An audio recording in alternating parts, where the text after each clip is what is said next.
This is Ben from Goat Whore, and you're watching Bloodstock TV.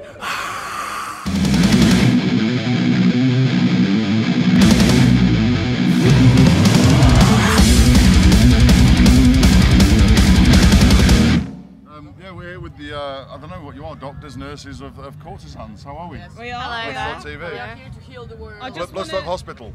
Bloodstock Hospital. Okay. I just want to check that you... Is he alive? Yeah, it's alive. He's alive, that's good. He's got pulse. I'm just about. We're Sunday afternoon and I'm doing all right. I'm going okay, I think. So yes, ladies. Oh my God. Absolute lunatics. I've been telling you what lunatics you are all weekend about. Yeah, make sure you go and see them because they're a bit crazy. You did a good job. Yeah. I'm just injecting you with some bloodstock.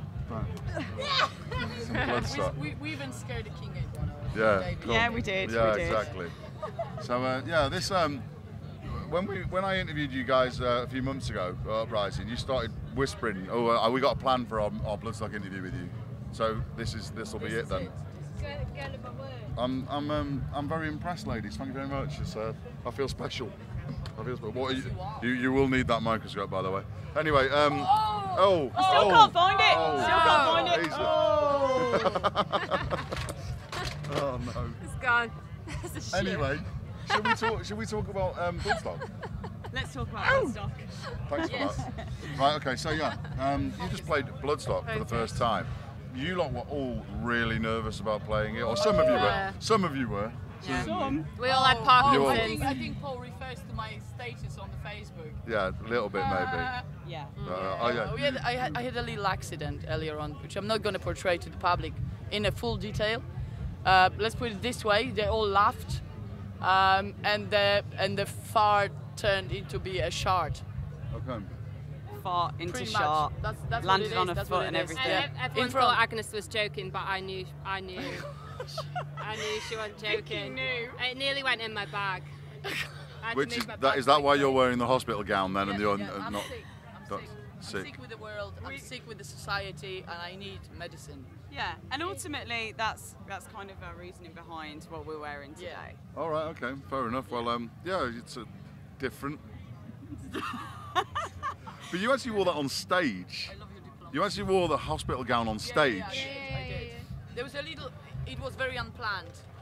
Basically, what happened was, I think it was nerves, but I got really cold.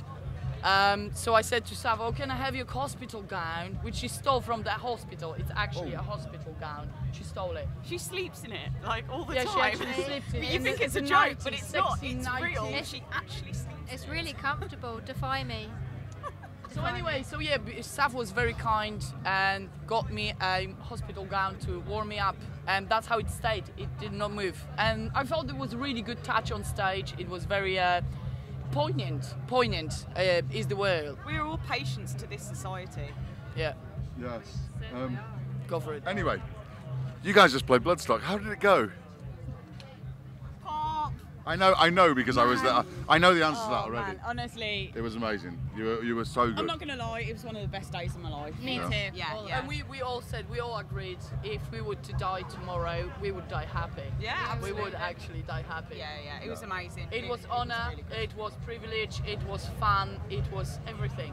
Yeah. People here in Bloodstock, they, you can see, although it's obviously, predominantly as a metal festival, but they are here for music and they're open to new experiences, which obviously was proven by actually people staying and watching our set. Yeah. And Which is so a bit many like people, Marmite. So many people. Yeah, well, it wasn't just staying. There was more people coming in as you were going as well, because it might have been. I know you were worried a little bit, like people might check it out a bit. Oh, not heavy enough for me, and then wandering out. But it was actually the opposite that was happening. It was coming back in. So, We were worried, and I think waiting to go on stage is the worst time. When all your insecurities start kicking in, the normal human nature, and you're just like, oh, are they gonna like us? Oh, am I gonna play the BAM notes? And then ultimately, when you go on stage, fuck it. I mean, ultimately, you just think, come on. When you're playing on stage, you always get nervous, And for us, this is the biggest thing we've ever done. So we were absolutely crapping ourselves before we went on stage, but we were really excited as well. And when you get on there and you get a response like we did, it's the best feeling in the world. Yeah. Yes. Yeah. So obviously there'll be a lot of people that have seen you here for the first time today. So what do you like people to take away from your music and from actually sort of going away thinking? The thing is, you know, as I said, there was this little question that someone asked, and I would love people to take emotional elation mixed up with a bit of bittersweet taste of depression, mixed with questioning everything you've ever known, analysing the lyrics, and ultimately with the perfect catharsis, emotional catharsis afterwards, and a massive hangover. Yeah. Oh, yeah. Hey. Don't be afraid to be diverse. Ultimately, bands that are on the Sophie stage especially stand for diversity and equality across all borders. I know that was a big thing for you girls as well, wasn't it? Absolutely, But that was what I said to you. You know, you're on the Sophie Lancaster stage. People have got to tolerate you because that's the stage you're on. Yeah. We were ready. We discussed that. If people start throwing tomatoes, I was gonna actually catch it in my mouth, and Sinead said, "No, I know. I'm just gonna tell people, remind them what Sophie Lancaster stage stands for. It's diversity. Come on now, people. Come on." I was still gonna catch tomatoes in my face. No, it's true. And a bag of cocaine straight up the nose. Oh yeah, straight up the nose. Catch it. Any would fly by any chance, I would just go straight for it. No. Not that we condone that sort of behaviour, folks. Of course, that's no. not. No, I don't think that. The thing is, that's another good thing because I have drag past, and few of us have drag past, and I think being in an environment which is kind of Quite heavily anti-drugs. orientated here. Yeah, anti-drugs, which is really good, but they still, you know, people are really excited and they feed off the adrenaline, and the music's on natural drugs. For me, this is really important. It's really good. Yeah. Cool. The other thing I wanted to ask you about, which I've never really asked you before, is the black neck thingy. Yeah. What is that for? What Okay, does that symbolise? I think it was. Sorry. It's the symbolism of oppression that I think obviously first off, black people. it's for prejudice everywhere. The oppression. This is for them. This is our tribute to everyone who has been marginalised in one way or another. It's It's another symbolic thing. for them. Yeah, another thing is it's a sacred part. Let's be honest. You know, head, obviously the brain. Brain does thinking, but ultimately the neck does moving the brain. Yeah. Neck moves the head. Head is the head, but the neck does the moving. It's like with the husband and wife. The pivotal and integral part. It's like a man is the head of the family, but the woman is the neck. Come on now. She moves it around. Or a woman and a woman in or my a woman case. in a woman as well. One woman is the neck. Wow. Okay. So, you mentioned before about the diversity and about the fact that you were a little bit concerned about it. So it is predominantly a metal festival, but so what did you think your demographic sort of fitting in here? Fuck did we know? I mean, do you know what? I grew up as a grunge kid. I was a grebo. Back in the day, still am. I'm proud. Oh, Grebo. But you know, I grew up in the Midlands, and for me, all my friends, we all stood for diversity. In our little group, it didn't matter what you listened to or where you're from. It was because we were all different and we sort of gelled together as misfits. And ultimately, I always believe that when you go to a metal festival, that's what people stand for. So I knew when we said, oh, you got Bloodstock, I was bloody, obviously, it's so excited, it's a dream come true. But I also thought, do you know what? They're my people, that's my family. And it doesn't matter because I know they'll get it. So I wasn't afraid because we're not metal enough or we're not soft enough. We're kind of, I guess, in between and a bit alternative. But ultimately, I felt like this is home for us. Yeah.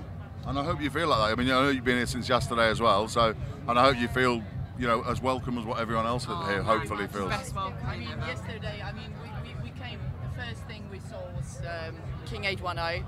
Amazing. And it was absolutely mind-blowing. And I think because I grew up in post-communist Poland, which I think the guys from King, David and mates, I think they will know if they research a little bit. No, Poland, post-communist Poland, it was anarchic, unruly vibe from transition from the communist system when we got our freedom and whatever, and democracy and stuff. It was great, but at the same time horrific time to grow up. It was extreme, And I think that's why their lyric and where they come from, that appeals to me, regardless whether you like their music or not. They're quite polarizing band, as much as we are. Yeah. You know, you have a lot of haters and you have a lot of lovers of theirs. But I think I've got a personal soft spot because it does speak to me on the emotional level, you know, where I came from. It resonates with a lot of us. Yeah, we've had quite a few. I think Ghost, I think King 810. We got Skindred later on as well. There's a lot of, you know, a lot of polarising views. But I think, you know, everyone so far, including yourselves, have knocked it out of the park. So, you know, go Bloodstock. You know, everyone's doing the right things. You know, so okay, cool. Well, let's talk a bit about. As you mean what you sing about, as long as you mean it. As long as you're genuine, I think people. Well, that definitely comes across in your music, definitely 100% when you're on stage and that. So, yes. So, talking about the music, what have you got coming up, and what's coming on next? Well, yeah. So at the moment we've just released our EP, Better Safe Than Sober, and that's been our latest release. We are currently writing a new album, and a couple of tracks we played today, Monkey Logic and Plague, will be on the new album.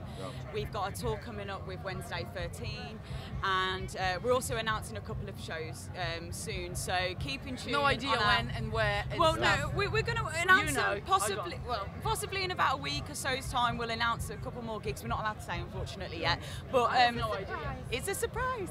But yeah, no, keep in touch with us online, and yeah. We'll hopefully see you at the gigs and sweaty hugs after. And now you can stick on your gig posters as played at Bloodstock. Yeah, exactly. Yeah, I'm proud. Very proud. Cool. Yeah. Okay, cool. Well, we'll have to leave it there, I'm afraid. But wait there a minute, Paul. Oh, no. No. We've got you a little treat. Oh, God. Right. We're going to give you a guide. It's like, listen. Okay, so we're gonna do a test. How is society progresses? So they have a testing kit. The doctors have a testing kit. Well, you know, we're in doctor's outfits and we've got our patient here, but ultimately, one thing you need to remember in this chaotic world that we live in is that we all need to look after each other. We are all nurses to each other, and we'd like to present you with a little gift to take away, and that is your own courtesan nurse. Oh, that's very nice of you. Thank you very much. Oh! We were gonna sign it, but there is very little space. You've got a courtesan's little logo on the back. Thank you very much, lady. That's very nice of you. So, Love you loads. oh, that's very nice. Thank you very much. Oh, look, we get hugs and everything. Okay, ladies and gentlemen, this was Courtesans at Bloodstock TV. You lunatics. And we're out.